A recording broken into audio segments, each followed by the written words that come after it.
the turning point, it sounds like to me, came maybe when your dad died, or did it come at a different time?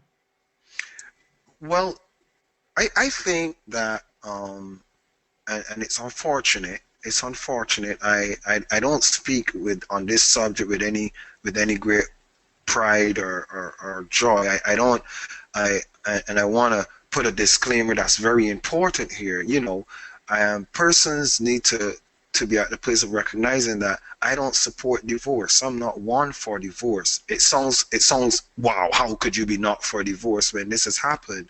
But the dynamics that took place caused that to happen. But the turning point for me came at the end of every relationship. There's a turning point. Every time of separation, you have to come to a turning point where you say, you know what, I got to get up and dust myself off and go again, because I've not accomplished what I set out to accomplish. I want to have a family, and that's a turning point.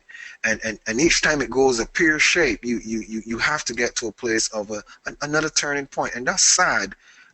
From my story, but the reality is that there was no one turning point, because there were four different marriages. You get what I'm saying? I get what But you're saying. Let me ask you a quick question, and let me interrupt for a second. I want to ask you a question because I think that thought deserves to be explored just a little bit more. At the beginning, I think I heard you say that even from the start, you wanted a family. Now, just a quick yes or no. That was true, that's correct? correct. That's correct. Okay. So would it be fair to say that, because you also brought up the family again, would it be fair to say that at each of these turning points, what happened is you, for at least a moment, got recommitted to having a family and recommitted to what your original goal was, and then whether it got off track or not, I'm not sure, but is that kind of what happened where you're like, okay, I was committed to this goal, it didn't happen. Now I have to get recommitted to this thing. Is that kind of what was Yeah, going on? I think you're jumping the gun here with my Okay. I think we're really connecting at this point. you're jumping the gun. What one of the and we'll get into the details of the turning point, the critical turning point. We'll get into the details of that. But one of the major details for this final turning point was my dad passing away, and my dad loved the person I'm married to now, and she absolutely loved my dad, and I never had a father. I've not spent 40 days with my dad. I've met him when I was 28 years old, and that took a toll on me, being raised with the stepfathers Yeah. and seeing family turmoils and stuff.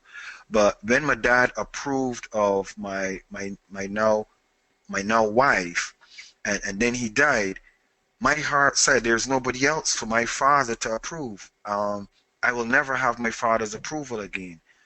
I will never have the joy of my father, knowing that, hey, there's a special person that is there with my son, and I know she's going to take care of my son. I know she's going to treat my son good.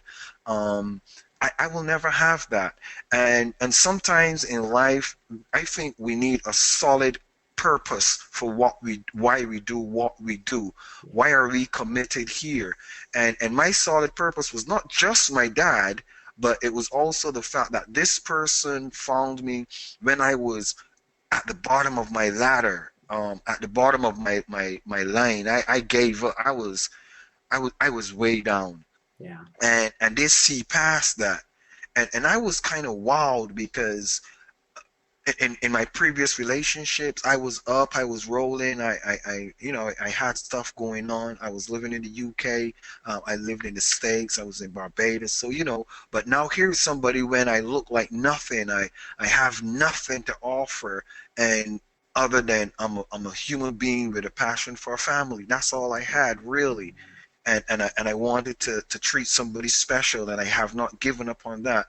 So the turning point for me came when I realized, wow, this person has everything different than what I was attracted to. And then the other thing is that I was not whoopsie do over head over heels about the person either. That's another thing. So for me, it was like, wow, this isn't where I would be if I was running around making my choices, because my eyes see things the different way. But Right. now I'm looking with mature eyes, responsible eyes, and committed eyes, and eyes that realize you're getting older, you're not getting younger.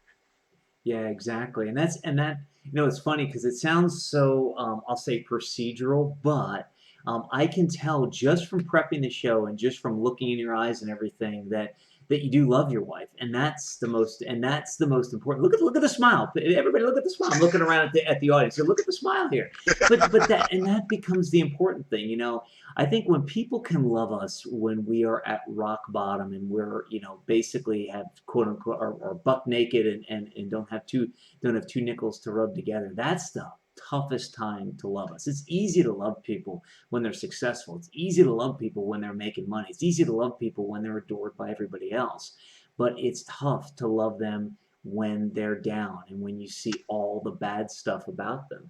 And if they can, then it's somebody that, even if it doesn't fit, in my opinion, even if it's somebody that doesn't fit into our model of who we thought we'd end up with, we ought to at least look at them because I, we might be looking in the wrong direction.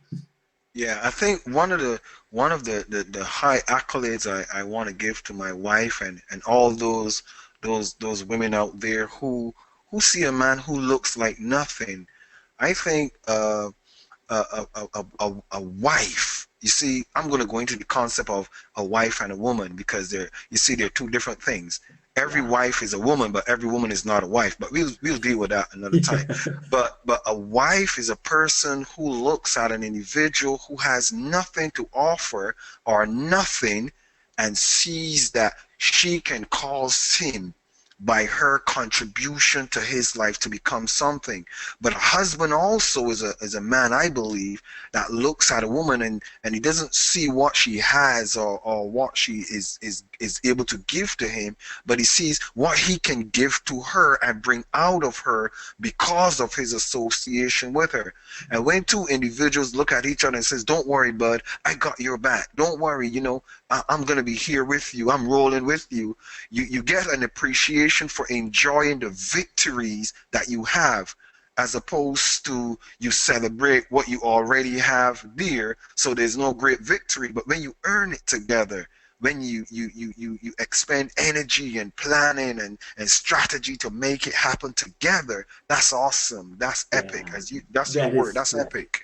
that is epic. And to kind of further that thought and kind of roll up on the turning point before we get to the aftermath, I look at it very similar and say that when two people come together and create and their union or their marriage or their friendship or what have you is greater than the sum of its parts, then that's what makes it special. It's kind of like, it's not necessarily that you're completing each other, but you're actually creating a whole new being, so to speak, that is greater than the sum of That's right. the parts. So, epic. So we got to the turning point, and the turning point, it's similar, yet different from everybody else's. Meaning, it got to a point where you realized that you didn't have opportunities to do.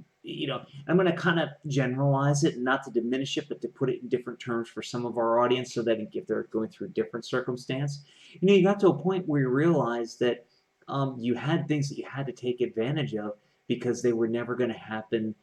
They were never going to be available again. And that's a very powerful, if it's done for the right reasons, that's a very powerful thing. So you took advantage of this. And that kind of leads us into the aftermath. To watch the rest of this epic episode now, click on the link below the video. Do it now, you'll be glad you did. Are you still here? What are you waiting for? Watch the rest of this epic episode now by clicking on the link below the video.